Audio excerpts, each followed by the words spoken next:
Hello दोस्तों, स्वागत करते हैं आप सबका फिर से एक नए टॉपिक में। आज के इस टॉपिक में हम बात करेंगे कि mumps and it's treatment. Mumps को जिससे हम हिंदी में गलसुआ कहते हैं, मम्प्स यानी गलसुआ क्या होता है, गलसुआ कैसे होता है, गलसुआ के लक्षण क्या है, सिम्टम्स क्या है और उसका इलाज क्या क्या हो सकता है। कुछ इस तरह के आपको गलसुआ देखने को मिलेंगे। कॉन्सेप्ट क्लियर यहाँ तक? चलिए हम स्टार्ट करते हैं। सबसे पहले हम देखते हैं इस वीडियो में कि गलसुआ के कारण क्या है, क्यों होता है, किस कारण गलसुआ हमें हो जाता है। तो इनका जो कारण है वो है वायरल इन्फेक्शन। वायरस के इन्फेक्ट करने के, वायरस के इन्फेक्शन की वजह से होता है। किस प्रकार का वायरस, उस वायरस का नाम क्या है? तो उस वायरस का नाम है पैरामिक्सो वायरस। पैरामिक्सो वायरस नाम के एक वायरस से ये इन्फेक्शन होता है। क्या करता है ये जो आपका, देखिए यहाँ पे थोड़ा गौर से देखिएगा, देखिए यहाँ पे आपका पैरोटिड ग्लैंड होता है। इस पैरोटिड ग्लैंड को क्या करता है, ये वायरस जो है इन्फ्लेम कर देता है। स्वेल यानी कि इस वायरस के कारण क्या होता है, ये फूल जाता है। इतना तो कॉन्सेप्ट क्लियर है। नेक्स्ट कॉन्सेप्ट क्या आपका जी, ये फैलता है कैसे? तो रेस्पिरेटरी सिक्रीशन। मान लीजिए ये एक आदमी है और यहाँ एक आदमी है, इसको मम्प्स हो रखा है। तो ये अगर छींकता है या खांसता है या आपके पास खड़ा होकर बात करता है, तो इसका थूक आप पे पड़ा, भाप पड़ा आप पे, इसका स्पुटम आप पे पड़ा, तो आपको भी क्या हो सकता है, मम्प हो जाएगा। आपको भी गलफुआ या गलसुआ हो जाएगा। सलाइवा के पड़ने से या कांटेक्ट विद आइटम्स, वैसा आइटम्स जहाँ पे क्या बोलते हैं, इन्फेक्टेड पेशेंट का थूक पड़ा हो। देन स्नीजिंग जो मैंने बताया, छींकने से, खांसने से और बात करने से भी आपको ये फैल सकता है। एक आदमी से दूसरे आदमी में वायरल डिजीज है। कॉन्सेप्ट क्लियर यहाँ तक? अब एक नज़र हम मार लेते हैं इसके सिम्टम्स पे। गाइस, इनका सिम्टम्स की अगर हम बात करें तो सिम्टम्स में इसका है सबसे पहला, मैं इसको जरा छोटा कर लेता हूँ। तो सिम्टम्स इसका पहला देखते हैं तो यह इन्फेक्शन ज़्यादातर बच्चों में होता है, एडल्ट में कम होता है, लेकिन एडल्ट की तुलना में बच्चों में ज़्यादा देखने को मिलता है। देखिए है ना, लेकिन कभी कभी बड़ों में भी हो सकता है।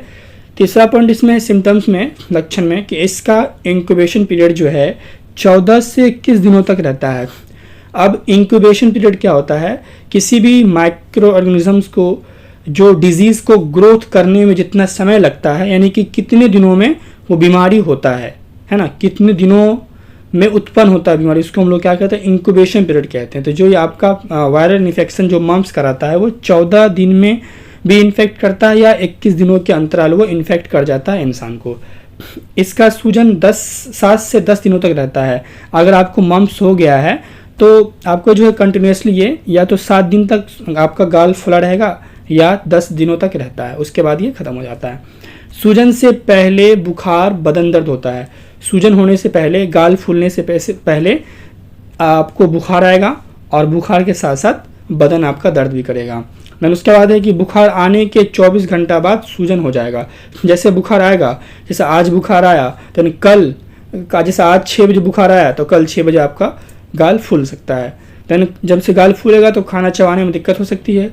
ये कुछ इनके सिम्टम्स, लक्षण वगैरह ये थे। ठीक है, अब आते हैं अपने मेन पॉइंट पे। अब हम देखते हैं ट्रीटमेंट। ध्यान से देखिएगा इनके डोज को और दवाई को। तो ट्रीटमेंट हम सब देखिए, जैसे मैंने कहा कि ये ज़्यादातर बच्चों में होता है, तो बच्चों में हम देखते हैं पहला दवाई। तो बच्चे ज़्यादातर हम यहाँ पे सिरप इस्तेमाल करते हैं, टैबलेट फॉर्म ना इस्तेमाल करके सिरप का इस्तेमाल करते हैं। तो हम यहाँ पे इस्तेमाल करते हैं सिरप ऑगमेंटीन। ये जो सिरप ऑगमेंटीन के अंदर जो कंपोजिशन होती है वो एमेक्सोसिलिन एंड पोटाशियम क्लेवोनेट की होती है। अब यहाँ पे आपके मन में क्वेश्चन अराइज हो रहा होगा, सर ये सिरप तो एंटीबायोटिक है लेकिन ये इन्फेक्शन वायरल है, यहाँ पे क्या काम? तो देखिए एक्चुअली में क्या है कि मम्प्स के लिए कोई ऐसी दवाई बनी नहीं है। तो यहाँ पे क्या करते हैं डॉक्टर जो है हमें एंटीबायोटिक जो ही है सिरप ऑगमेंटेन का रेफर करते हैं। ये क्या करता है, ये जो है ना, ये सॉफ्ट टिश्यू को जो फूलता है ना, उसको ये इन्फ्लेम होने से बचाता है। जैसे मान लीजिए फूल गया तो उसको एक कम करता है, यानी स्वेलिंग को एक कम कर देता है ये, इसलिए वहाँ पे इसका हम इस्तेमाल करते हैं। कैसे इस्तेमाल करते हैं, कितना खाना है तो 1 चम्मच दिन में 3 बार देना है। 1 चम्मच लेना है, 1 चम्मच फुल लेना है, सिरप डालना चम्मच में, सुबह, दोपहर और शाम में बच्चे को देना है। ठीक है, नेक्स्ट हम बात करते हैं। देखिए मम्प्स जब होता है तो दर्द भी होता है ना। दर्द भी होता है, बुखार भी होता है, तो यहाँ पे हम लोग 2 सिरप का इस्तेमाल कर सकते हैं। दोनों में से कोई जो भी मिल जाए वहाँ पे हम इस्तेमाल कर सकते हैं बुखार वगैरह दर्द को ठीक करने के लिए।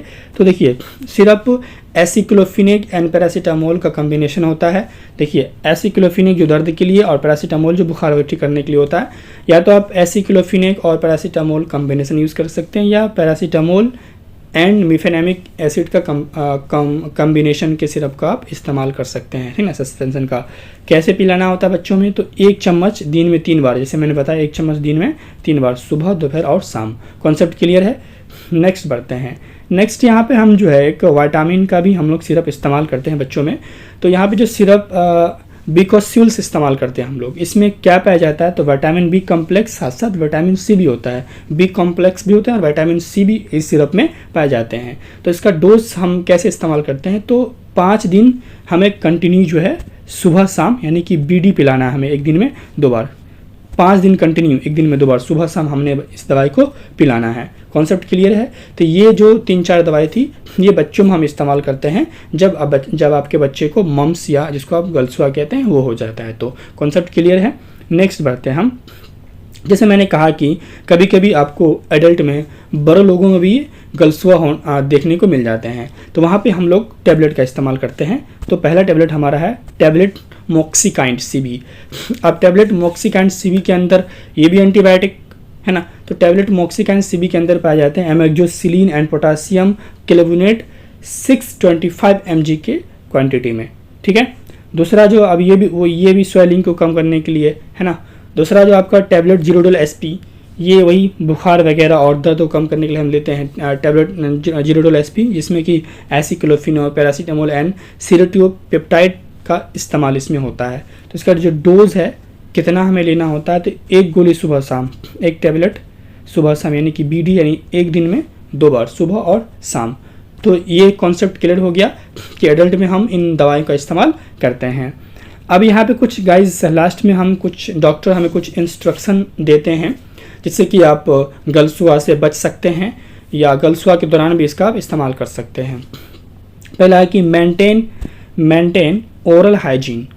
ओरल हाइजीन मतलब गाइस मुंह की सफाई रखना है ना, अच्छे से ब्रश करना है ना, बढ़िया खाना खाने के बाद ब्रश कर लेना, या रात में सोने से पहले ब्रश करना, सुबह उठ ब्रश करना। अपना मुंह को जिस तरह सफाई करना आपको। तो दूसरा आपका बीटाडीन माउथ वॉश से कुल्ला करना। एक माउथ वॉश स्किन के लिए ये 70-75 रुपये मिलता है, उससे आप अपना मुंह का कुल्ला कीजिए, बहुत फ़ायदा होता है, जर्म्स वगैरह मर जाते हैं। देन ड्रॉपलेट इन्फेक्शन से बचना है, जैसे कि एक बंदा को इसको हो रखा है, आप यहाँ पे खड़े आप इसका ड्रॉप इस पर आपका सलाइवा आपको भी हो जाएगा, तो इससे आपको बचना है। Concept clear. तीसरा तरल भोजन का सेवन करना है, ज़्यादा ठोस भोजन नहीं होना चाहिए, नॉर्मल होना चाहिए, उसका हमें सेवन करना होता है। तो गाइज ये थे आपके मम्स क्या होते हैं, मम्स के कारण क्या होते हैं, सिम्टम्स क्या होते हैं और में हम लोग कौन कौन सी दवाई का इस्तेमाल करते हैं। तो मैं उम्मीद कर सकता हूँ ये वीडियो आपको पसंद आया होगा। इनका जो PDF है का लिंक मैं डिस्क्रिप्शन में डाल दूंगा, वहाँ से आप जाके फ्री ऑफ कॉस्ट लोड कर सकते हो। तब तक के लिए आपका बहुत बहुत धन्यवाद। मिलते हैं एक नए टॉपिक में एक नए वीडियो के साथ।